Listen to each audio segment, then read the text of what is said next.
ಖಾಮಾರೇರ ಇಶ್ವಟ್, ಕಮ್ಮಾರನ ಉಕ್ಕು, black Smith steel. Srila ಭಕ್ತಿ ಸಿದ್ಧಾಂತ ಸರಸ್ವತಿ ಠಾಕೂರ್ ಹೇಳುತ್ತಾರೆ, ಒಂದು ಊರಿನಲ್ಲಿ ಒಬ್ಬ ವ್ಯಾಪಾರಸ್ಥ ಬಹು ಮೋಸಗಾರ,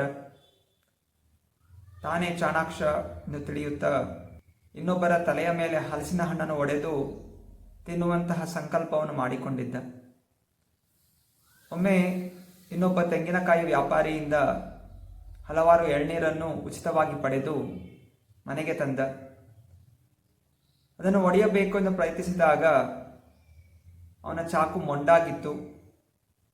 ಅದರಿಂದ ಆ ಮೊಂಡಾದ ಚಾಕುವನ್ನು ತೆಗೆದುಕೊಂಡು ಒಬ್ಬ ಕಮ್ಮಾರನ ಅಂಗಡಿಗೆ ಹೋಗುತ್ತಾನೆ.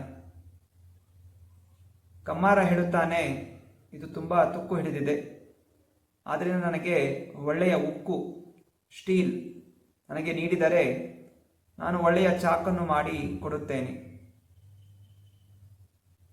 ಈಗ ವ್ಯಾಪಾರಿ ಯೋಚನೆ ಮಾಡಿದ, ಹೆಂಗೆ ಮೋಸ ಮಾಡುವುದು? ಅದಕ್ಕೆ ಸುಮ್ಮನೆ ಬುರುಡೆ ಬಿಡುತ್ತಾನೆ, ನಾನು ಉಕ್ಕುವಿನ ವ್ಯಾಪಾರಿ, ಭಾರತದಲ್ಲೇ ತುಂಬ ಶ್ರೇಷ್ಠವಾದ ಉಕ್ಕು ನಾನು ವ್ಯಾಪಾರ ಮಾಡುತ್ತೇನೆ. ಆದ್ದರಿಂದ ನಾನು ಆ ಉಕ್ಕನ್ನು ನಿನಗೆ ನೀಡುತ್ತೇನೆ, ಸ್ವಲ್ಪ ಹೆಚ್ಚಾಗಿ ನೀಡುತ್ತೇನೆ. ಅದರಿಂದ ನನಗೆ ಚಾಕುವನ್ನು ಮಾಡಿಕೊಟ್ಟು ಹೆಚ್ಚಾಗಿರುವಂತಹ ಉಕ್ಕಿನಿಂದ ನಿನ್ನ ಕಾರ್ಮಿಕ ಶುಲ್ಕವನ್ನು ನೀನು ತೆಗೆದುಕೋ.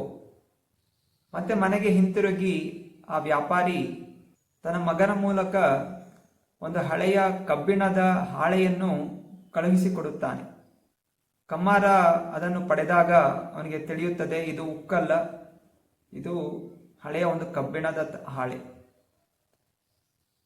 ಅದರಿಂದನೇ ಅವನು ಚಾಕುವನ್ನು ಮಾಡಿ ಕೊಡುತ್ತಾನೆ.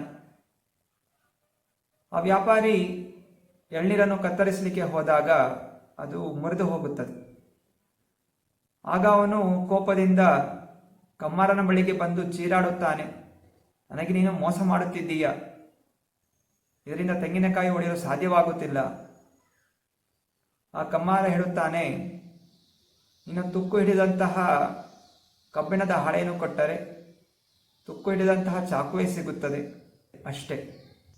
ಈ ಕಥೆಯ ಮೂಲಕ ಶ್ರೀಲ ಭಕ್ತಿ ಸಿದ್ಧಾಂತ ಸರಸ್ವತಿ ಠಾಕೂರರು ಹೇಳುತ್ತಾರೆ, ಅನೇಕರು ಈ ವ್ಯಾಪಾರಿಯ ಹಾಗೆ ಭಕ್ತಿಯಲ್ಲಿ ಮೋಸ ಮಾಡಲು ಪ್ರಯತ್ನಿಸುತ್ತಾರೆ. ಗುರುವಿನ ಬಳಿಗೆ ಹೋಗಿ, ನಾನು ಮಹಾ ಸೇವಾಕರ್ತ, ಎಲ್ಲ ನಿಮ್ಮ ಆಜ್ಞೆಯನ್ನು ಪಾಲಿಸುತ್ತೇನೆ, ನಾನು ತುಂಬ ಸೇವೆಯನ್ನು ಮಾಡುತ್ತೇನೆ ಎಂದು ಬೊಗಳೆಬಿಡುತ್ತಾರೆ. ಆದರೆ ಸಹಾಯವನ್ನು ನಿಜವಾಗಿ ಕೇಳಿದಾಗ ಅವರು ತಪ್ಪಿಸಿಕೊಳ್ಳಲು ಪ್ರಯತ್ನಿಸುತ್ತಾರೆ. ಕೆಲವರು ಕೇವಲ ಪ್ರದರ್ಶನಕ್ಕೋಸ್ಕರ ಭಕ್ತಿಯ ಬೂಟಾಟಿಕೆ ಮಾಡುತ್ತಾರೆ.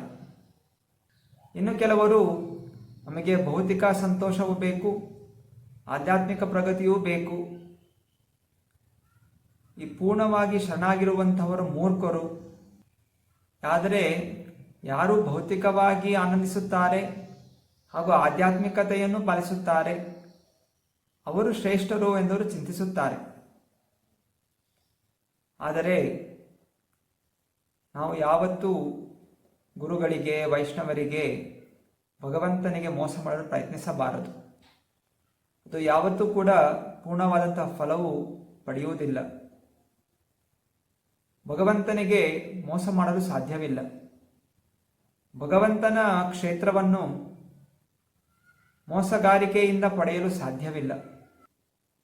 ಯಾರು ಸಂಪೂರ್ಣವಾಗಿ ಶರಣಾಗುತ್ತಾರೋ, ಕಾಯ ವಾಚ ಮನ ಶ್ರದ್ಧಾಭಕ್ತಿಯಿಂದ ಭಗವಂತನ ಗುರುಗಳ ಸೇವೆ ಮಾಡುತ್ತಾರೋ ಅವರೇ ಭಗವಂತನನ್ನು ಪಡೆಯುತ್ತಾರೆ, ಸಂಸಾರ ಚಕ್ರದಿಂದ ಮುಕ್ತರಾಗುತ್ತಾರೆ, ದಿವ್ಯ ಆನಂದವನ್ನು ಅನುಭವಿಸುತ್ತಾರೆ.